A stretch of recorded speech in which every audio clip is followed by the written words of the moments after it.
I have a story to share. But first, I will introduce myself as one of the co-facilitators of this. I like to say that Regina and Powell House are some of my greatest enablers. I feel like Powell House really sort of transcends being a retreat center for New York Yearly Meeting and has become a real leader in promoting and defining what public ministry is amongst the Religious Society of Friends. This event is the second event of five that Powell House is the primary sponsor of. The first one, which some of you were at, was a panel on public ministry where we had 15 public ministers testifying to their experience of public ministry, and that was co-sponsored by Friends General Conference. Um, and then the event after this, actually, the next three events are co sponsored by Quaker Leadership Center. And those are skills workshops that Andy Stanton Henry, the assistant director of Quaker Leadership Center, and I will be facilitating. And those are appropriate for Quakers of diverse theologies and cultural backgrounds, as we hope all of the events in this five-part series are. Um, and then in terms of public friends, the work that Ashley and Katie and I have been doing over the last few months has been incredibly life affirming. Um, I know um, I know for many of us, a life in public ministry is intensely rewarding and intensely challenging.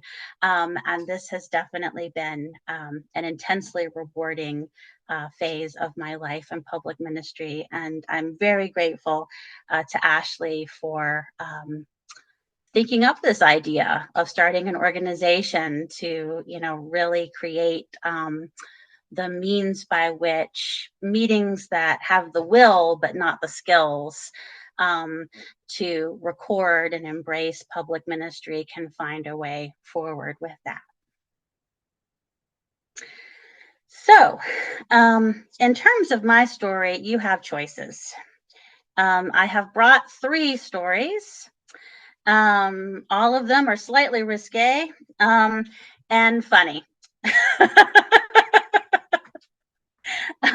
Because that is what my life is like. So your options given, and I will only tell you the titles.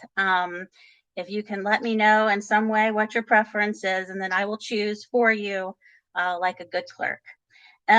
So your choices are choice A, Killer Turkey of Cambridge. Choice B, Miracle Manna Sanitary Something. Choice C, Surprise Naked Quakers.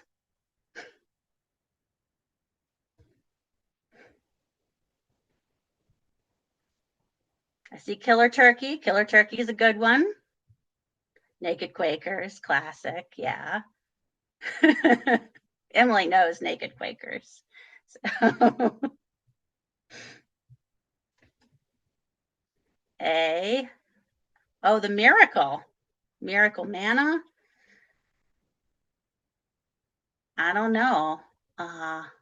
It looks like it's a tie right now between Killer Turkey and Miracle Manna.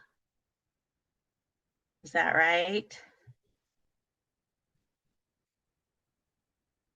Take man? What does that mean, Regina? Like manna? That is the correction for naked man.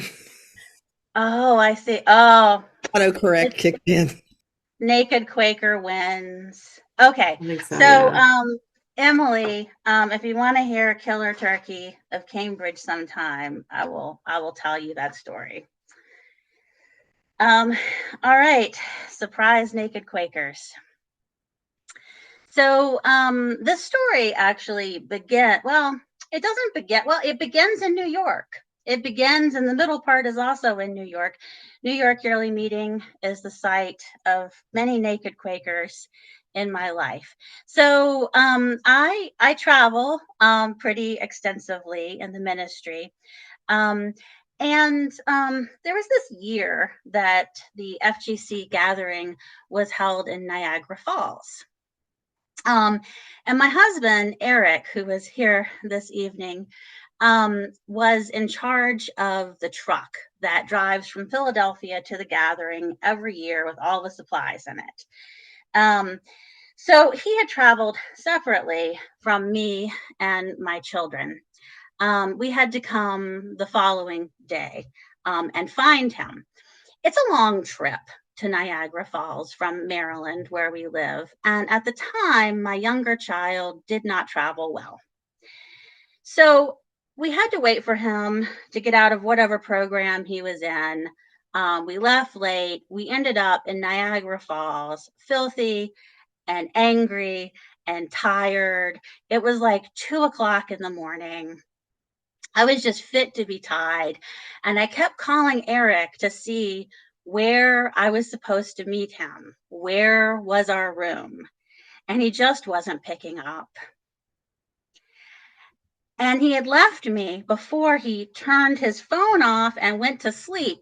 He had left me the briefest text message that described, in a non address kind of way, where our room was. So it's 2 o'clock in the morning.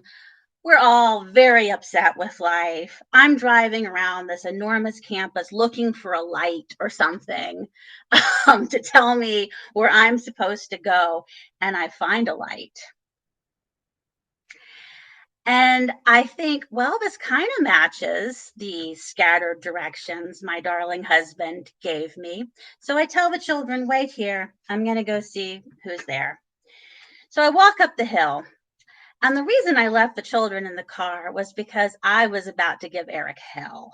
I was just going to tell him what for. Like, how could he do this to me? How could he not give me an address?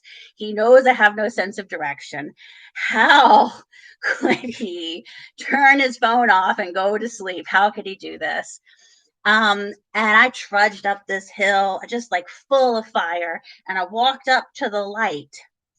And I looked, the blinds were broken a little bit. And I looked through the blinds, just shaking with fury. And there was a naked man in there.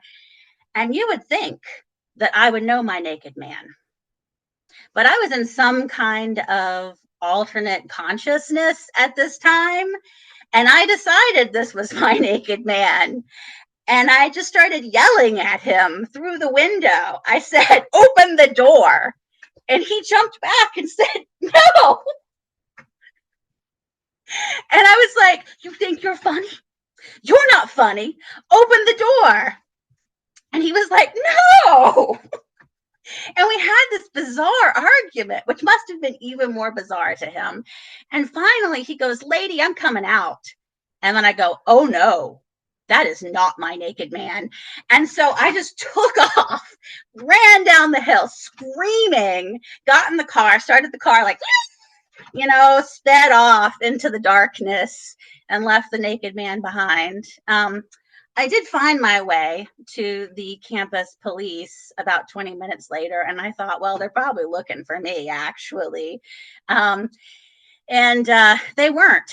And I didn't bother to tell them about my naked man incident, but they found Eric for me and delivered me to my own man, who was not naked when I got there. But this story is a trilogy because you see, you got to look out for me. There's a second naked man. Also in New York, I was attending annual sessions for New York Yearly Meeting in Silver Bay, and there was some mix up with my key.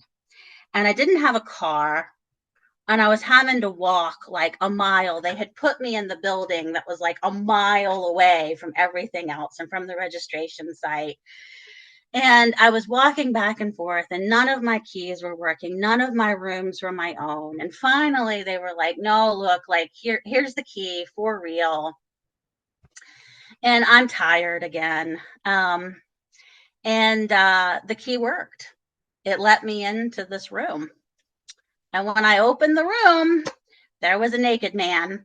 He was trying to sleep and he jumped up and went, oh, like he was going to like karate chop me or something. And so again, I screamed and ran away and ran back to the registration desk and told them that there had been a naked man. And then the third part of this trilogy was just very recently. I was at Pendle Hill. Again, I'll mix up with the keys. And I was with my son this time, and I was telling him the story of the naked men, and we were laughing. And I said, do you think it will happen again? And he said, probably. And we didn't really think that was true. But indeed, I opened the door to the room that I thought was finally mine. The key did fit. And as I entered the room, I saw a friend of mine, a woman this time, fully clothed. And I screamed and shut the door and was preparing to run when I heard her say, Wendy?